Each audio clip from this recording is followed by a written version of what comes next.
Good morning, Malayalis. ഇന്ന് കനോക്കുന്ന് കൊട്ടാരത്തില് morning വാക്കിന് പോയാലോ? അപ്പോൾ മോർണിംഗ് വാക്കിന് പോവാം. സ്പോർട്സിൽ നിന്ന് സഡൻലി ആണ് ഞാൻ സ്റ്റോപ്പ് ചെയ്യേണ്ടി വന്നത്, ഒരു സിവിയർ ഇഞ്ചുറി കാരണം.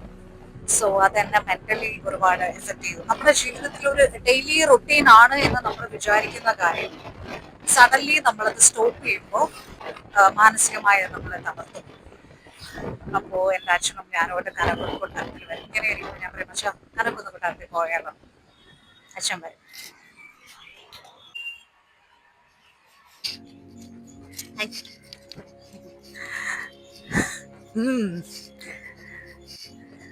നമ്മൾ നടക്കാൻ വേണ്ടി വന്നതാണ്. ആക്ച്വലി എൻ്റെ ഓർമ്മകൾ എന്നൊക്കെ പറയുന്നത് ഒരു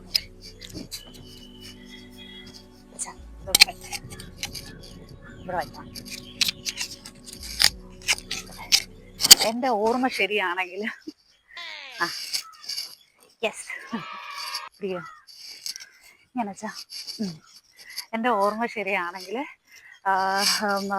21ാമത്തെ വയസ്സിലാണ് എനിക്കിതുപോലെ സ്പോർട്സിൽ നിന്ന് പെട്ടെന്ന് ഒരു ഇഞ്ചുറി വന്നിട്ട് സ്റ്റോപ്പ് ചെയ്യേണ്ടി വന്നു. അപ്പോൾ ആ സമയത്ത് അച്ഛനും ഞാനും കൂടെ ഇങ്ങനെ നടക്കാൻ പോകും. അതെനിക്ക് ഭയങ്കര ആശ്വാസമായിരുന്നു.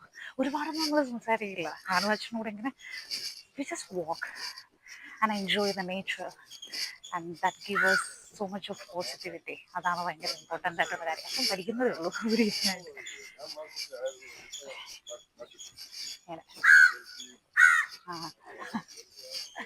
ഞാൻ പഠിക്കാം.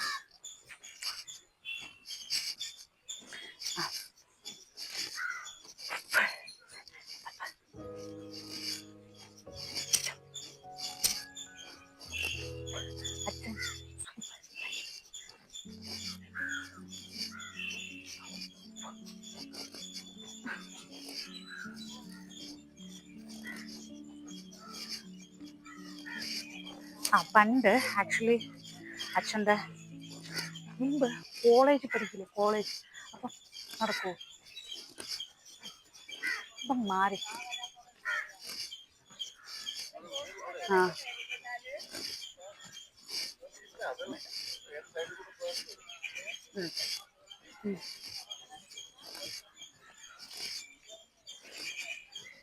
എനിക്കതും കിട്ടുന്നില്ല,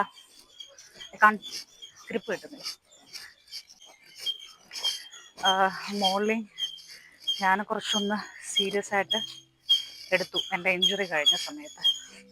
ആ സമയത്ത് ഈ പറയുന്നത് പോലെ ഇന്ന് കുറച്ച് ഫോട്ടോസൊക്കെ എടുക്കാമെന്ന് വിചാരിച്ചിട്ടാണ് മുടിയൊക്കെ ഓപ്പൺ ചെയ്ത് ഭയങ്കര കുറച്ച് കേളൊക്കെ ചെയ്ത് വന്നത്. അതിന് വേണ്ടിയിട്ടാ. അപ്പോൾ അങ്ങനെ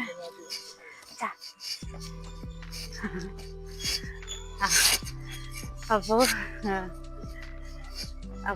ഈ പറയുന്ന പോലെ കുറച്ച് ഫോട്ടോസ് എടുക്കണമെന്നുണ്ട്. അതുകൊണ്ടാണ് ഞാൻ കുറച്ച് മുടിയൊക്കെ കേളി കിട്ടുന്നത്. അല്ലെങ്കിൽ ഞാൻ ഫുള്ളും മുകളിൽ നല്ല ടൈറ്റ് ചെയ്ത് കിട്ടും. ചിലപ്പോൾ ഇങ്ങനെ ഓപ്പൺ ചെയ്തിടും കേട്ടോ. So depends.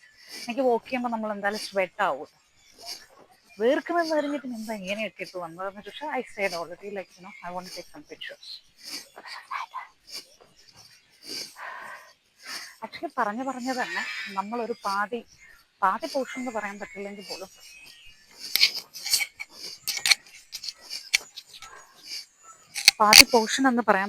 പോലും അത്യാവശ്യം നടന്നു.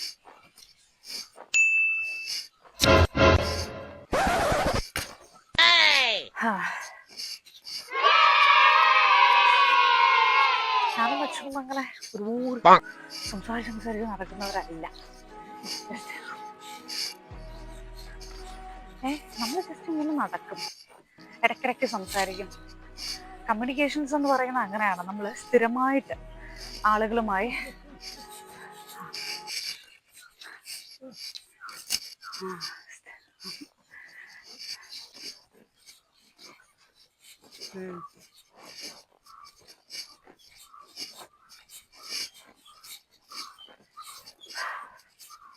അപ്പം ഞാൻ സോ ബ്യൂട്ടിഫുൾ ആക്ച്വലി.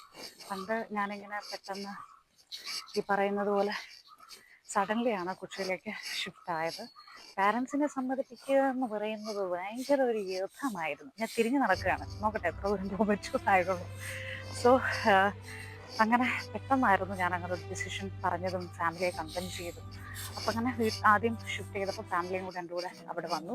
കുറച്ച് ദിവസം എൻ്റെ കൂടെ അമ്മ നിൽക്കും.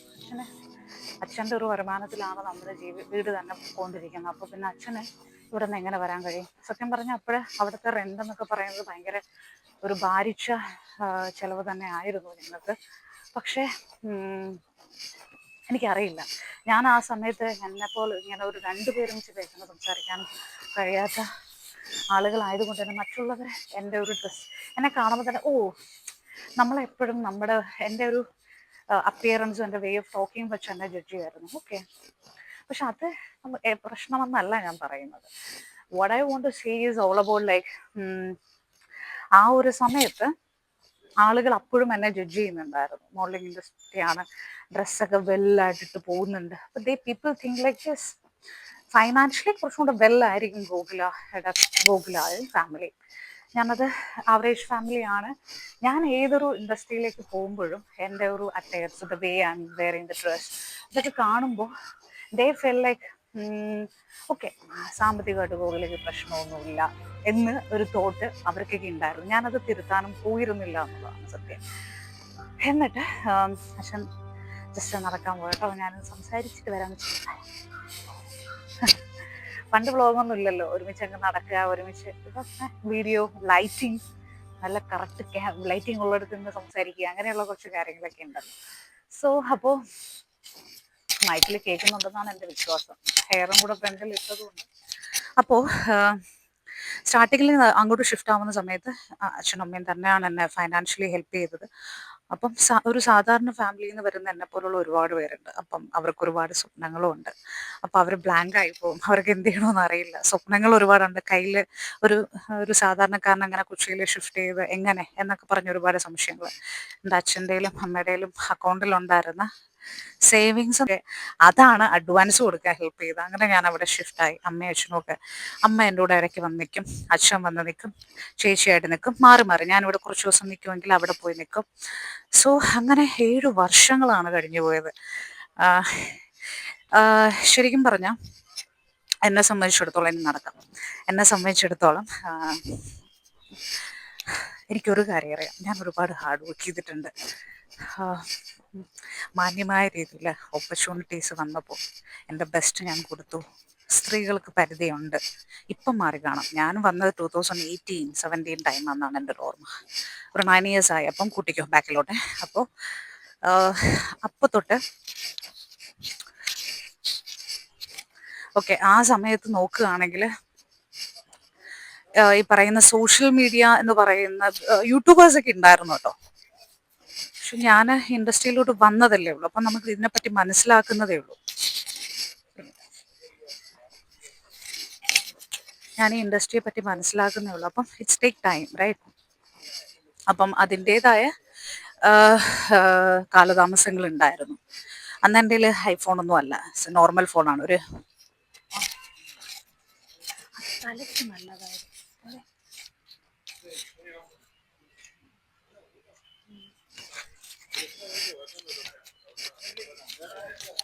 നല്ല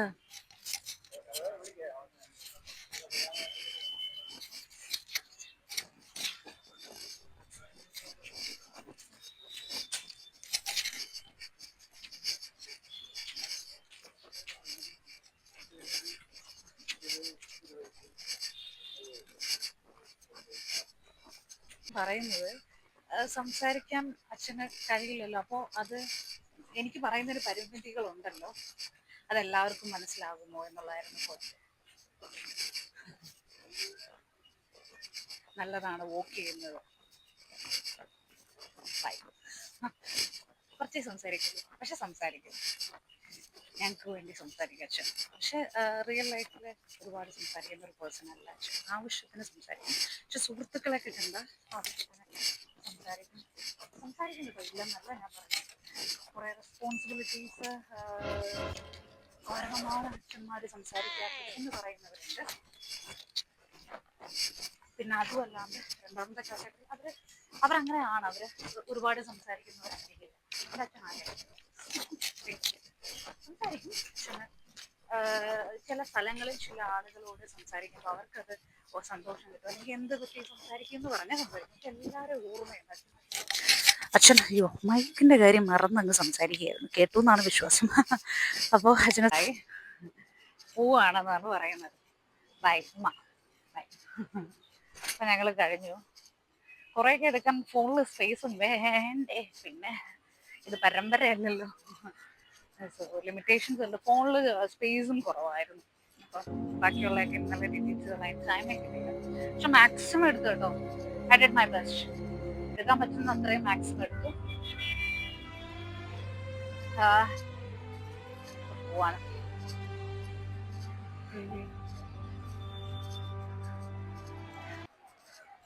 പിന്നെ ചേച്ചിയെ കൊണ്ടുവിടണം ഓഫീസിൽ, അച്ഛനെ. പിന്നെ അതും കൂടെ ഉണ്ട്. അപ്പം നേരത്തെ ഇപ്പം ഇവിടെ നിന്ന് ഇറങ്ങി നമ്മൾ വീട്ടിലെത്തുമ്പോഴത്തേക്കും കറക്റ്റ് സമയമാവും.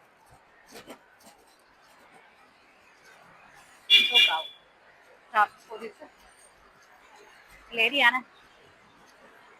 ഗേൾസ് എന്നെപ്പോലെ ഒരുപാട് ക്ഷീണമുള്ളവരുണ്ട്.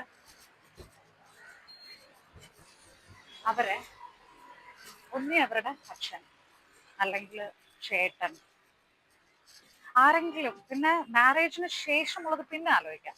അതിന് മുന്നേ ഒരു ലൈഫ് ഉണ്ടല്ലോ. അപ്പം പാരൻസിന്റെ ഹെൽപ്പ് എന്ന് പറയുന്നത് ഭയങ്കര ഇമ്പോർട്ടൻ്റ് ആയിട്ട്. ആക്ച്വലി ഞാനിങ്ങനെ മുടി ഓപ്പൺ ചെയ്തിട്ട് പോവാറില്ല കേട്ടോ. ഇന്നിപ്പം ജസ്റ്റ് ഇങ്ങനെ വ്ലോഗ് എടുക്കുന്നുണ്ട് മാത്രം ഞാൻ ജസ്റ്റ് നമ്മൾ ട്രാവൽ ചെയ്യുമ്പോൾ അങ്ങനെയാണ്, വണ്ടി നിർത്തുക, പല ആളുകൾ അവിടെ നിന്ന് ഇവിടെ നിന്നൊക്കെ വരുന്നുണ്ടാവും, സഡൻ ബ്രേക്ക് ഇടുക, ഒക്കെ പ്രിപ്പയർ ചെയ്ത് വേണം ഇരിക്കാൻ. ഇപ്പൊ കാറായിരുന്നാലും ബൈക്കായിരുന്നാലും സ്കൂട്ടി ആയിരുന്നാലും ഏതായിരുന്നാലും. തിരുവനന്തപുരക്കാർക്ക് ഈ പ്ലേസ് മനസ്സിലായി കാണും. See you in the next video, guys. Bye.